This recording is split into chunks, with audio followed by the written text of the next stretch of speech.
Let's talk all about email marketing. As a mortgage broker, how can you utilize it in your business to generate leads, to nurture your clients, and just to do great things to your business? Because emails are vital. They're absolutely vital. Anybody that tells you that email marketing is dead is just categorically wrong. And if someone tells you that, who you're working with, any type of marketing team, you need to run a mile. Emails are still as relevant as they were 10 years ago, 15 years ago. They're still here.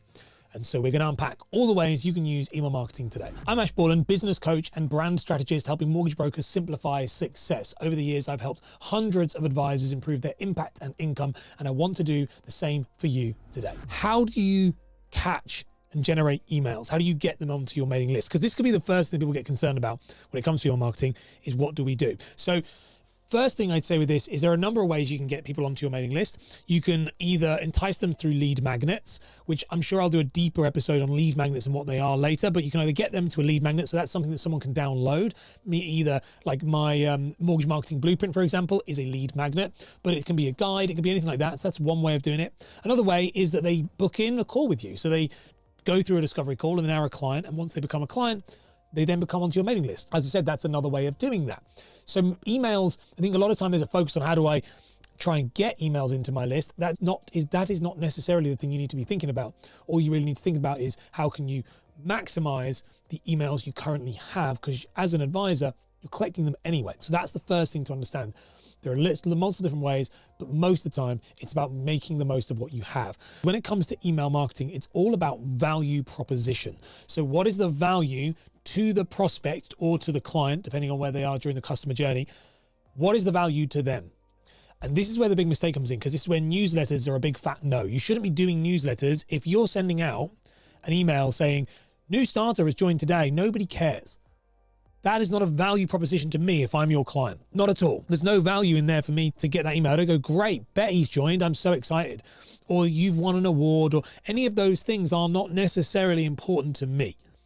And so value proposition is the biggest key when it comes to this. And this is why newsletters, in my opinion, don't really work unless you are in an industry where there is news that is relevant to them. So like news about the market, that's a different thing. News about what's going on in the mortgage market, the property market, they're brilliant. But news about your business, big fat no, don't bother. It's a waste of time. You're wasting your time doing it. You're wasting their time because no one's going to read it. Just don't bother. But there are other ways that you can use email marketing to be more effective. So let's go through those ways. So the first one you have is what I call an onboarding sequence. So this is social proof. So somebody joins a discovery call, and let's say that they sign up to see you. They want to talk to you as a mortgage advisor and have an initial call. You can have a onboarding sequence before they get to that call. So let's say that they book in and they're not seeing you for a week. You can have a string of emails that are more social proof related emails that are building up and they're pre-qualifying, or what Dr. Robert Cialdini will call persuading. So you're persuading people before the appointment, which is persuasion, that type of thing. And so this can be things such as examples and case studies of people you've worked with already, some of the results they've got, a couple of these, an email sequence around 2 to 3 emails talking through this and like what can be expected in the appointment can be a great way to really improve the chances of that appointment and that discovery call converting into an actual client. This is a brilliant way of using emails, and it is email marketing because it's how we use it in our business to push our business forward. So social proof is one of them. The second one you can look at is what is called a soap opera sequence.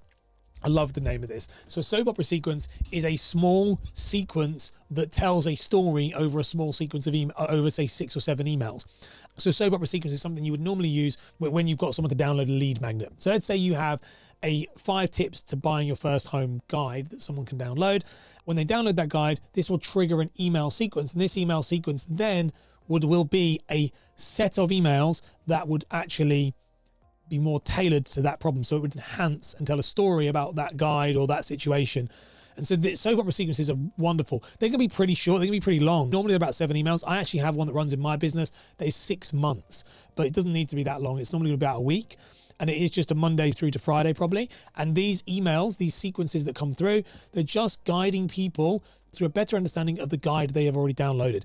These are awesome. And so let's say if you're a mortgage broker, how would you put this in effect? Let's say you do first time buyer, you'd have a string of emails about first time buyers, but then you might also be doing remortgages. So you might want to make a guide about remortgages, then have a string of emails going to remortgage. So again, multiple of these, and the more you have, the more niches you have, and the more nuance and the stuff you need, the better. So you can keep building these out. And I actually work with somebody, they've got about 7 of these at the moment, and they all run. And it's specific. One is equity release, one is a buy to let, one is first time buyer, one is protection only. They have all these different guides and things going, and they work really well. And it's a great way of being very specific to someone's problem, with the goal always being to get them on a discovery call. Obviously, once they get the discovery call, what's going to happen? They're going to book a discovery call, they'll go into the onboarding one. What you will find from when I'm going through these is they all connect. So the idea is, if you looked at it over a long enough time horizon, it would be that it's just one long email sequence, but they do all connect.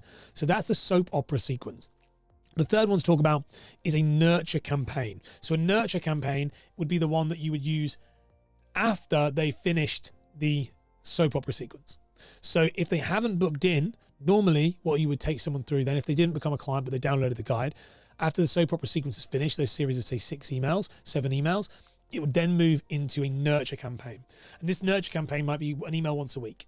It might, or it might be once a month. It doesn't really matter. I'd probably say though, it's probably got to be once a week. And in this scenario, these are just emails that go out that would probably be pretty generic. You could do niche specific, and if you only work in one niche, that's even easier. But a nurture campaign might be a year or 2 years long. My current nurture campaign that I run is 2 years, because my average client lifespan takes about 2 years from when they find me to when they use me and they're the ideal client. Not just they found me and go, I need help, that guy can help me. It's they found me, they consume my content, they're embedded in my culture, they understand what I do, and then they want to work with me. That's about 2 years. And so you can do different ones, but more normally for mortgages, you're probably looking at around a 2-year nurture campaign. And that would be, if you think about it, 104 emails probably need to be put into that nurture campaign. And so it's quite a bit of work, but once it's done, that can roll. And that can just keep rolling as long as it's evergreen. And ChatGPT and AI is brilliant for these type of things, for ideas. It can roll and it just keeps rolling and rolling. And that means anybody that downloaded the guide but didn't take the discovery call will still be nurtured all the way through that. So even if you're not going into social media, which has a much less likely chance of being seen on social media, you have a much higher chance of being seen on email. Email is going to be there. It's really powerful, email marketing. So nurture campaign is a great one. Like I said, 1 a week, and make this one, when it comes to nurture, make it evergreen. So if it's things like 5 things you need to know about buying the first home or whatever, all of those type of things. It's very straightforward, but it's with the idea of focusing on getting the client to call you eventually about mortgages. And the final one I want to talk about in this episode is the client contact one. So every other one of those is when they're a prospect, they haven't become a client. We then have this, the fourth one in here, which is client contact. Now, this is not about email marketing to say your rates up or anything. That's a different thing. But this is more like your newsletter, so to speak. Now, with a client contact one, what I actually recommend my clients do is they have 12 emails, and once a month, because once they've been a client, they've signed their mortgage up, there's no need for the business. There's nothing there. And you're not trying, they know who you are. So you're not trying to warm them up to come and work with you. They're going to come back to you if you did a really good job, which is all less about the email marketing and more about the actual customer retention and customer relationship you built during the transaction. So it's less important to be in touch with them. In fact, it's actually important to not be in touch with them as much, but once a month is necessary. So 12 of these. And all you have to do with these is they need to be value proposition based, so like we said, but pretty generic. So these are things like how to improve your home. So think about this, it's now they're homeowners. So it could be 12 tips on how to improve your home, 6 things that could make your Wi-Fi move speed faster, 10 ways on how to add value to your house. These are all things that are what we would call peripheral content, but they're home ownership content. And so it means that you can just loop these. So you can set this on the system I use, which is Go High Level, and I'll put a link in the description for this. If you want to use Go High Level, it's a 14-day free trial. You can do all the lead magnets. You can do the lead magnets. You could host them. You can do webinars. You can do automations. You can do email marketing. Everything is in on this Go High Level. So if you want to check that out, it's phenomenal. It's what I use for my business. All my clients use for theirs. So if you want to check that out, link is in the description here. What you can do with that is you can loop it. So you can set these all on automation and you can loop them so that when it gets to the end of the 12, it comes back and it does it again. Now, what you don't want to do with this, by the way, is and I'd advise you don't do this, you don't do season specific, because what will happen is people, once they've finished buying from you, they'll just drop in at email 1 and they'll work their way around. So if it's like Christmas email, they don't bother doing that, so to speak. Just do 12 generic peripheral home value, home owner content.